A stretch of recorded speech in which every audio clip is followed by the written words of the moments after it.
I opened my Bible up at Corinthians. I was going to read chapter 7 just for my own personal correction and edification. But I went to chapter 1 and the Spirit showed me this. I'm going to start at chapter 1, verse 18. For the message of the cross is foolishness.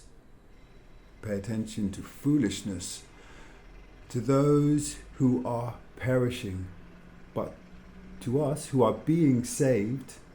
We're not saved yet, we are being saved. It is the power of God.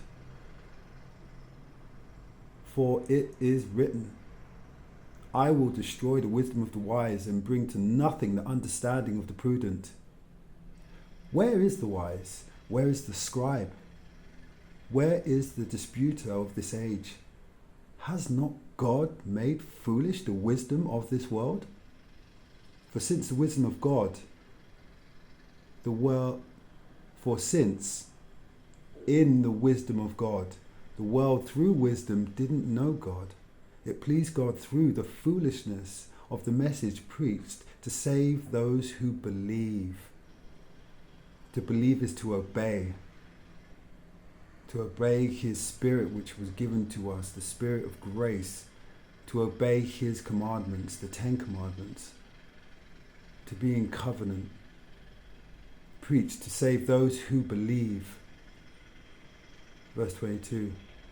For Jews request a sign, and Greeks seek after wisdom. We discussed wisdom in the previous verse.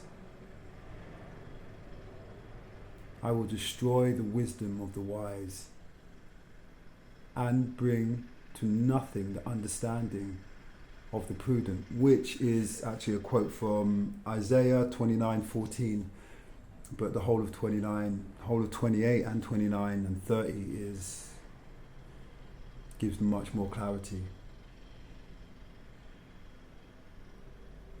For since in the wisdom of God, the world through wisdom didn't know God, it pleased God through the foolishness of the message preached to save those who believe. For the Jews request a sign, and the Greeks seek after wisdom. But we preach Christ crucified. To the Jews, a stumbling block. And to the Greeks, foolishness. But to those who are called, many are called, and few are chosen. But to those who are called, both Jews and Greeks, the Messiah, the power of God.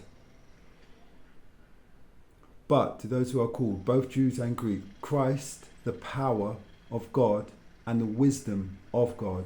Because the foolishness of God is wiser than men, and the weakness of God is stronger than men.